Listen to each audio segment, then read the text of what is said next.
I'm Wes Anderson.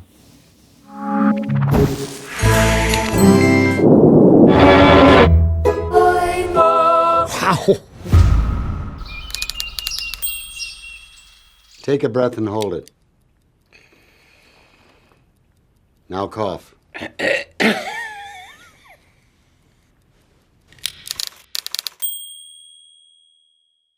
When I'm starting a new movie, I'm trying to do everything I can to make it different from what I've done before. But inevitably, there are so many things that make it like what I've done before. And those choices are the ones that come kind of from unconscious. Ouais, c'est construire un monde vraiment, construire un monde de A à Z. Souvent, c'est des mondes qui ne sont pas vraiment basés sur une réalité.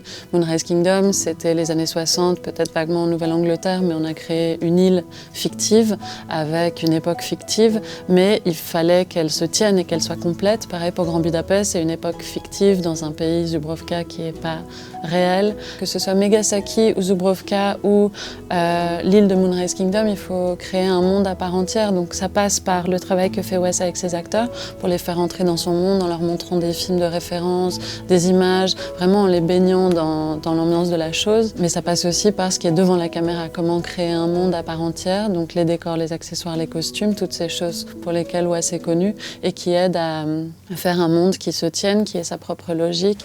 So you were in Vietnam, if I'm not mistaken? Yeah? Were you in the shit? Yeah, I was in the shit.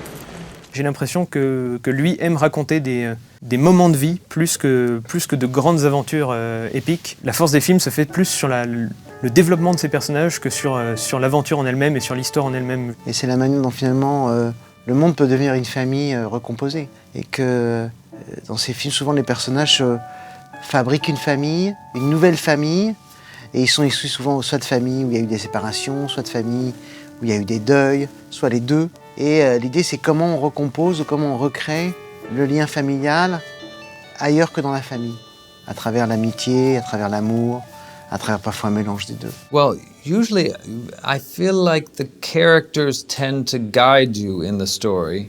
And sometimes the characters, they seem like they're telling you what they want to say.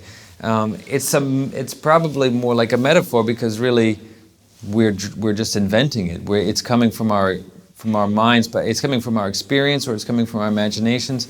But you feel like there's a character who is talking to you. Particularly on the more recent movies I've done, I am trying to think as much in terms of story as possible. But the story is, in a way, if the characters have kind of come to life for you, then you can't force them to do something that's not right for them. They just won't feel true.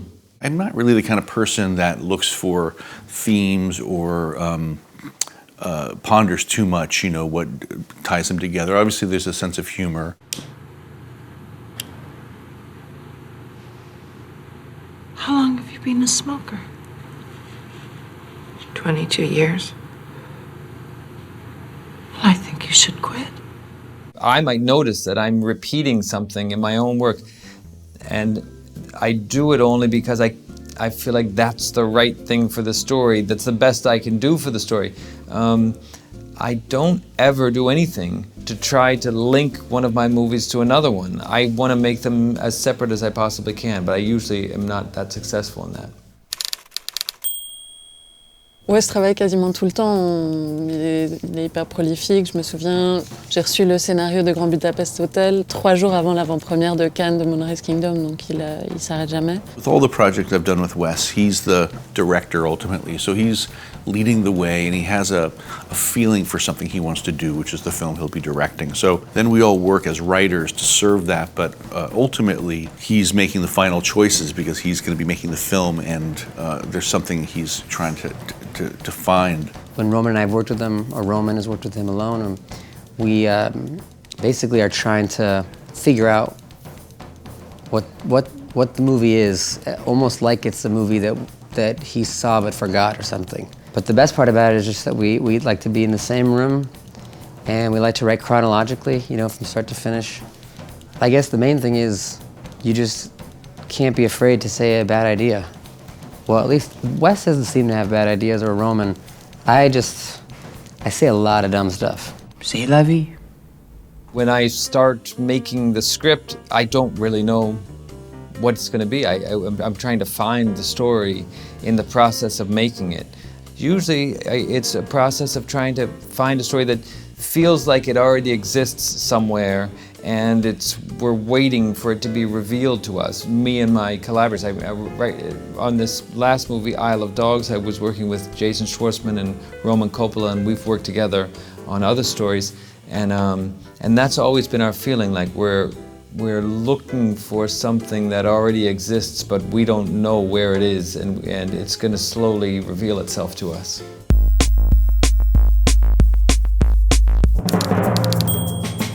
Wes has repeatedly worked with a lot of the same people, and I think that he enjoys the family feeling, and also he takes a great pleasure in making the movie. He wants to enjoy it with these people that he enjoys, and seeing these people that he loves doing things that are crazy, I think brings him pleasure.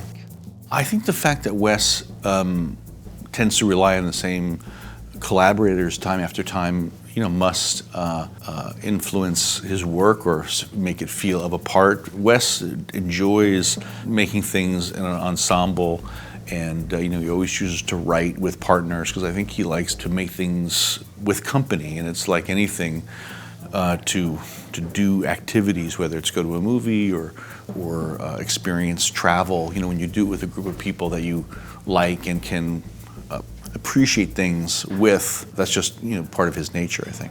D'abord, Wes, il a ce luxe, c'est-à-dire qu'il y a peu de réalisateurs de nos jours qui sont totalement libres créativement de faire ce qu'ils veulent, qui n'ont pas un studio ou un producteur ou quelqu'un qui vient checker ou qui vient demander des comptes sur le contenu. Donc il a une liberté créative totale qu'il a méritée et qu'il a obtenue. La contrepartie, c'est qu'on fait des films totalement indépendants du coup, avec des budgets indépendants aussi. Mais c'est vrai qu'il y a une énergie et il n'y a pas cette complaisance. C'est pas les tournages américains, on arrive sur le plateau, il y a 500 personnes, on ne sait pas ce qu'ils font, plein de gens assis à Vachy, à droite à gauche, en train de checker leur téléphone. Tout le monde est un peu sur la pointe des pieds, tout le monde est très soucieux de réaliser la vision, parce qu'on le fait avec nos moyens, qui sont des moyens indépendants, et on fait quand même des gros films. Sur Grand Budapest, on vivait tous dans un hôtel rose. This is where we live. This is the Hotel Bourse.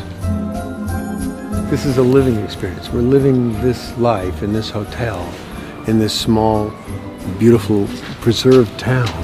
Ils ne voulaient pas qu'il y ait ce truc où les comédiens sont quelque part dans leur loge, dans un immense trailer, en train de regarder un film, pendant que les autres sont... Tout le monde est là, tout le monde est présent, c'est plus comme une compagnie de théâtre. Le rêve de tout cinéaste, c'est d'avoir une famille et d'avoir des gens de confiance avec qui retravailler régulièrement. Tous les cinéastes rêvent de ça. Il y a ceux qui peuvent, et ça c'est merveilleux, puis ceux qui ne peuvent pas et qui doivent à chaque fois se réinventer, trouver des nouvelles équipes, des nouveaux acteurs. Dans le cas de Wes Anderson, comme il a pu fidéliser tous ces gens depuis très longtemps, parce qu'il a travaillé avec eux depuis le début, il peut répéter comme ça cet effet de troupe de film en film. C'est son talent et c'est sa force, mais ça vient du fait qu'il a travaillé très tôt avec des personnes qui l'accompagnent depuis toujours. C'est très rare ça. I don't know if it's an advantage or not. I think for me, I'm lucky to have a group of people who I like to work with. I've met so many actors whose work I loved first and who I got to know personally based on that, but who I like even more as people. The first actors I worked with were my friends anyway. The reason not to do it is because it's not fun for you. If you feel like going back to the same gang makes you feel like you're repeating yourself and makes you feel uninspired, then you don't do it. But for me, I like to get the group together. This is when we get to have our experiences together. C'est pas forcément uniquement un choix artistique, je pense que c'est une personne extrêmement précise, qui sait exactement ce qu'il veut. Les plans qui sont alignés, parfaitement centrés, ou l'équilibre d'une image ou d'un plan, nous on peut commencer à voir, et je pense que le public aussi, ce qui est un plan Wes Andersonien ou pas, mais pour lui c'est naturel, c'est seconde nature, il lui faut un quart de millième de seconde à regarder l'image, à voir si elle lui plaît pas, si elle lui convient pas. Il doit avoir une petite névrose là-dessus, mais sans que ce soit une volonté de symétrie totale. C'est pas tout le temps vrai. Il y a beaucoup de plans qui sont en symétrie, ça c'est sûr.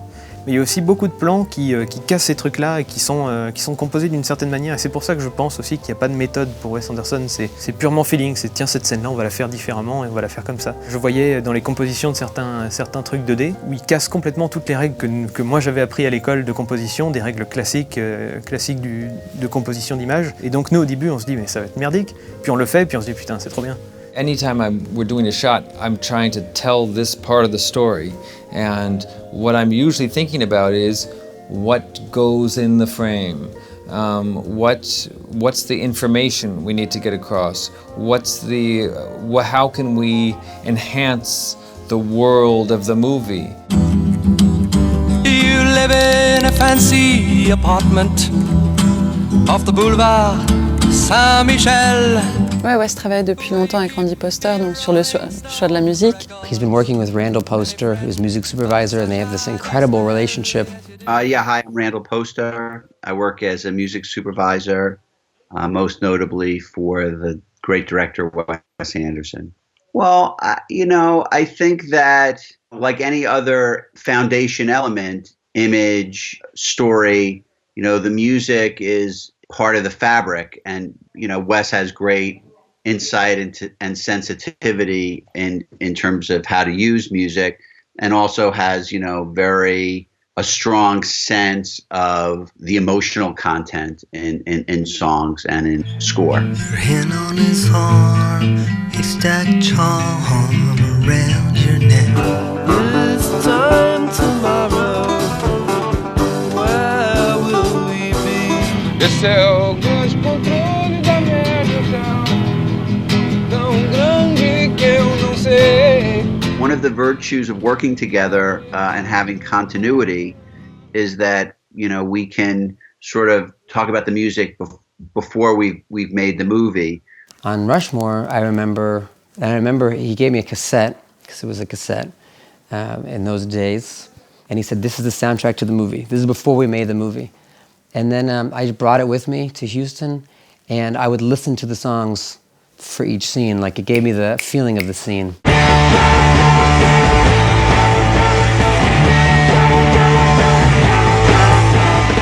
I think one thing that he's got a good instinct for is taking two things that might be dissonant, like in music, like two sounds that shouldn't go together, and he puts them together. Now she tries to tell the truth, and I just can't believe. Well, the purpose of the music, it's sometimes the music has inspired something in the story. Sometimes music takes you somewhere, and sometimes music is something you need to tell a part of the story. You have something and you're looking for music that's going to help you get there. Now we will demonstrate the orchestration of Mr. Desplat's musical suite. A little electronic metronome sets the time. First, a harp.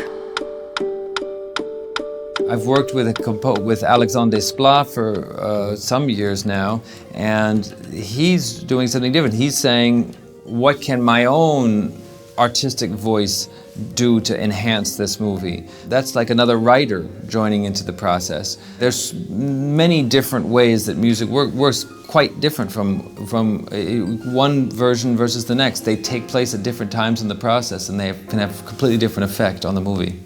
Are you cussing with me? No, you cussing with me? Don't cuss and point. You're gonna cuss with somebody. You're not gonna cuss with me, you little cuss. With me.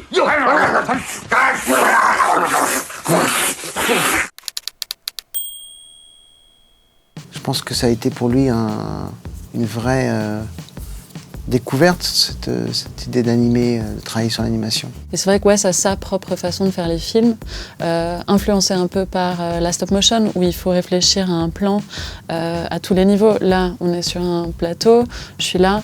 Si on était en stop motion, il faudrait réfléchir à des choses auxquelles on ne doit jamais penser quand on fait un film de live action.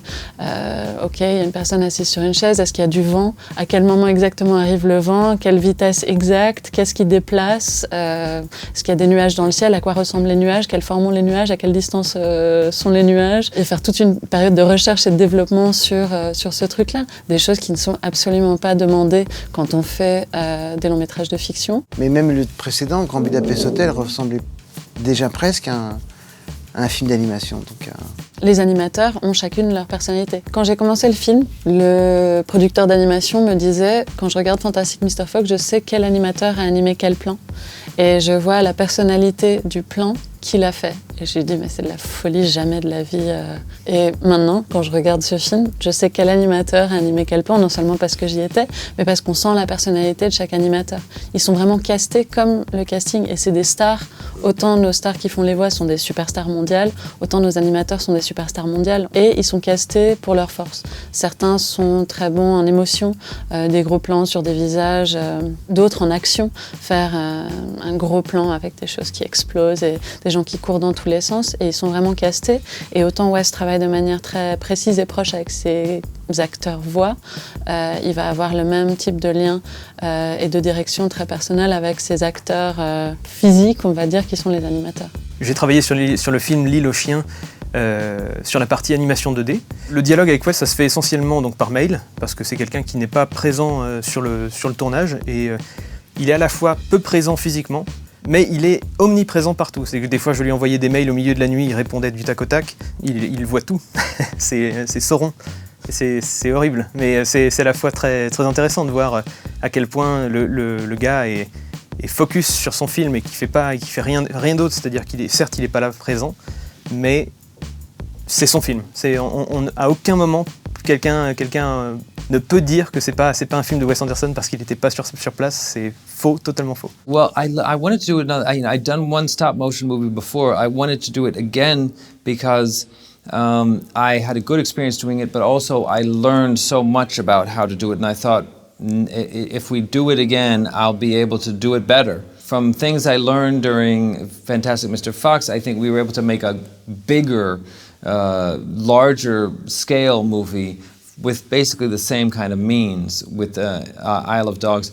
And I feel like I also know better. I knew more about animators, and I knew animators personally. I knew animators to turn to and people to cast in certain roles in the film. So all of it was really about how do we use the experience our group has already had to do a movie that's going to require more from us. Ce que j'ai compris de Wes Anderson, c'est que c'est quelqu'un qui n'a pas de règles précises. C'est sa personnalité qu'on voit à l'écran. Au bout de 2 ans et demi, on faisait des plans et au bout d'un moment, on pensait savoir ce qui allait se passer, comment faire certains plans. Mais vraiment, tout le monde est persuadé qu'on va dans le bon axe. Et au final, c'est pas du tout ça qu'il veut parce qu'il a aucune méthode précise. C'est vraiment du feeling total. Et c'est pour ça que les gens qui veulent faire du Wes Anderson n'y arrivent pas. C'est parce qu'il n'y a pas de méthode. Il faut être Wes Anderson pour faire du Wes Anderson. C'est tout. Sometimes when you're shooting a scene or shooting a movie, you have ideas for what this story calls for and what you want to do to enhance this story, or what you want to do to make the movie sort of cohere visually. You want to give yourself rules for the movie. And then there are other things that are simply what you like as a filmmaker or your visual interests. For me, there's certain kinds of lenses that I tend to be more drawn to. There's certain kind of camera movement that I like. It's almost out of my hands. It's like trying to write in somebody else's handwriting. Eventually your hand is going to just do what it does.